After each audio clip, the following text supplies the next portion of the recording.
घने जंगल के बीचों बीच एक छोटा सा कच्चा सा गांव था, जिसके किनारे पर एक बोसीदा सी झोंपड़ी थी, और इस झोंपड़ी में रहती थी एक अंधी माँ जिसे पूरा गांव अम्मा ज़ैनब के नाम से जानता था।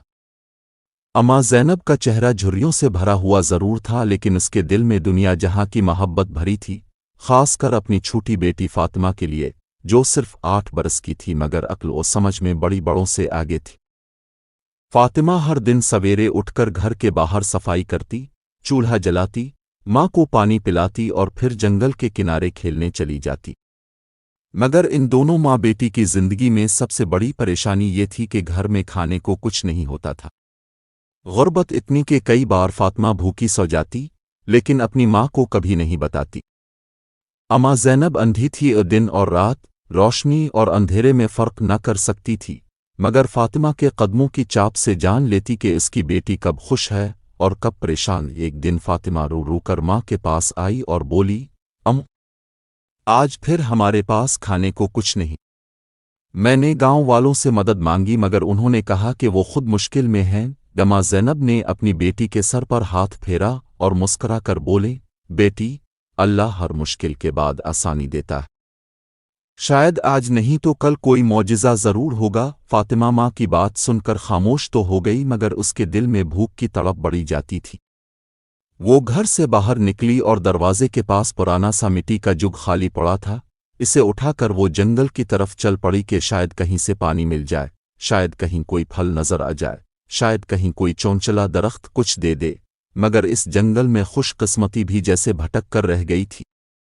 वो थोड़ी दूर ही गई थी कि उसे एक अजीब मंजर नजर आया। एक खुश्क सा बांझ सा दरख्त, जिसकी शाखें सूखी थीं मगर उसकी टहनियों से कोई अजीब सी रोशनी फूट रही थी। हैरत की बात यह थी कि इस दरख्त के नीचे एक सफ़ेद कपड़ों में मलबूस बूढ़ा शख्स बैठा था, जो अपनी कमरी पर एक पुरानी सी लूटे से पानी डाल रहा था, जैसे वो किसी खजाने को सींच रहा हो। फातिमा डर तो गई मगर फिर हिम्मत करके आगे बढ़ी। इस बूढ़े ने सर उठाकर फातिमा की तरफ देखा और निहायत पर सुकून आवाज में बोला, बेटी, क्यों डरी हो? आओ, करीब आओ। फातिमा सहमी हुई आवाज में बोली, अब कौन है और इस दरख्त पर ये रोशनी कैसी? बूढ़ा मुस्कुराया, मैं कौन हूं ये अहम नहीं, अहम यह है कि तुम्हारा दिल साफ है और तुम सच्ची हो। फातिमा को समझ कुछ ना आया मगर उसने आहिस्ता से पूछा, ये दरख्त ऐसा क्यों है? बूढ़ा बोला, ये मछलियों का दरख्त है। और इतना सुनते ही फातिमा की आंखें हैरत से खिल गईं। मछलियों का दरख्त? उसने सोचा कि शायद इस बूढ़े ने गलत कहा है, मगर अगले ही लम्हे इस खुश्क दरख्त की शाखों पर चमकती हुई ताज़ा मछलियां नमूदार होने लगीं, जैसे किसी ने जादू की छड़ी घुमा दी हो। शाखों से मछलियां लटक रही थीं, लंबी, मोटी, ताज़ा और खुशबू ऐसी जैसे अभी दरिया से निकाली गई हों। फातिमा हैरानी से चीख उठी, ये तो जादू है। बूढ़ा मुस्करा कर बोला, बेटी, ये दरख्त किसी लालची इंसान को कुछ नहीं देता। ये सिर्फ इसके लिए है जो भूखा है मगर फिर भी शुक्र करता है, जो गरीब है मगर फिर भी अल्लाह पर भरोसा करता है। फातिमा ने कांपती हुई आवाज में कहा, मेरी तो भी अंधी है, हमारे घर में बहुत फाके हैं। बूढ़े ने दरख्त की तरफ इशारा किया, जाओ, जितनी चाहो मछलियां ले लो, मगर याद रखना, इस दरख्त का राज दुनिया को नहीं बताना। फातिमा ने आहिस्ता से शाखों से मछलियां उतारीं, 2, फिर 3, फिर 4। वो हैरत से उन्हें देखती जाती और दिल ही दिल में खुशी से फूले ना समाती।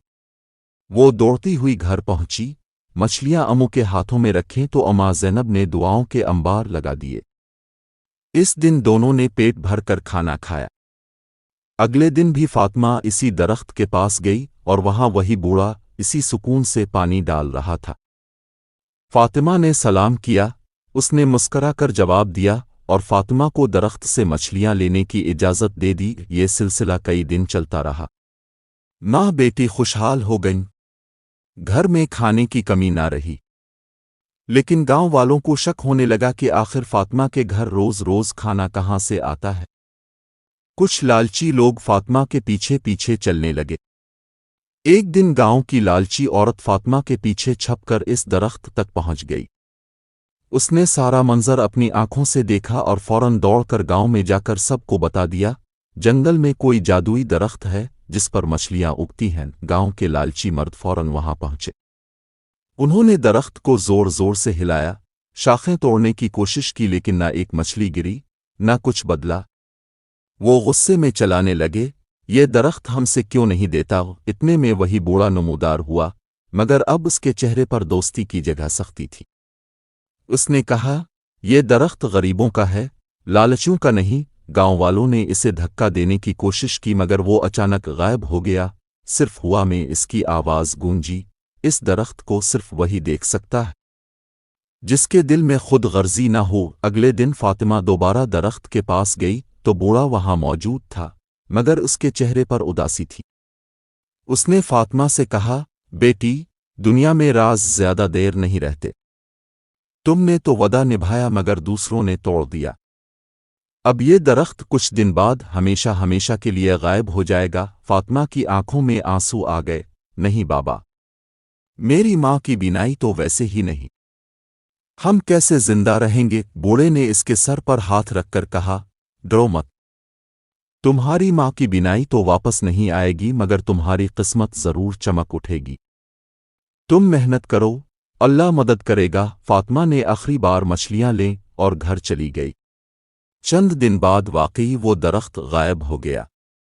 وہاں صرف ایک چھوٹا سا سبز پودا رہ گیا، جیسے وہ بھی فاطمہ سے آخری سلام کر رہا ہو۔ وقت گزرتا گیا۔